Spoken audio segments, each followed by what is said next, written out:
ba dito? Please, kung nandito po kayo ngayon, maaari bang magpakita kayo sa akin? Maaari bang magpakita kayo sa akin? Kung may meron bang isang kaluluwa ngayong gabi na to. Dito mismo yung bahay. Magpagalaw So, ka kahit anong bagay.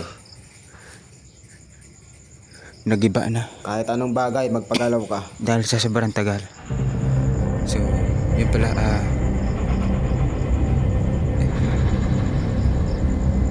grabe, napakatahimik mga lods. Napakatahimik.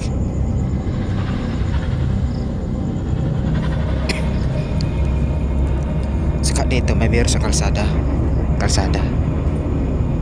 Palabas po yan. Nabando na talaga. My goodness. Ano pang meron dito mga lods? Wala na pala. Palubat na yung ilaw ko. Kaya hindi ko na mapuntahan. Palubat ng ilaw ko. Tumitingin-tingin ako dun, baka mamaya may merong ano sa akin dun. Grabe. Talaga rin. Nakapaninig ng balibo mga lods. Grabe.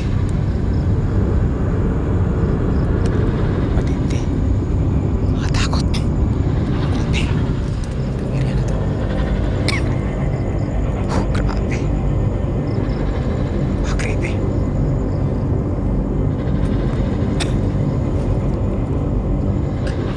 Talahiba na sa mga lods. Talagang wala na talaga. Wala na. Ang daanan niya talagang wala na talaga. Wala na talaga may dumadaan ng mga tao dito. Ayun po. Talagang grabe. Nakakatakot mga lods. Talagang creepy. Creepy na lugar ito.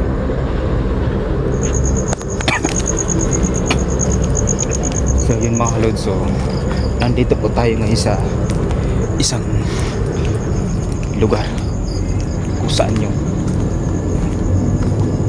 may bahay na abandon dito mismo sa loob ng area na pinuntahan ko ngayong gabi na to.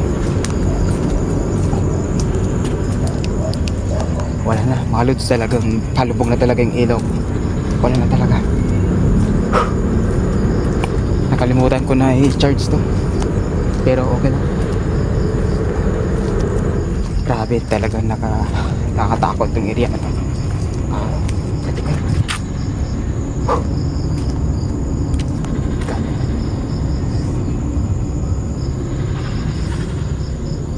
Nakakatakot pa lods. Balik tayo.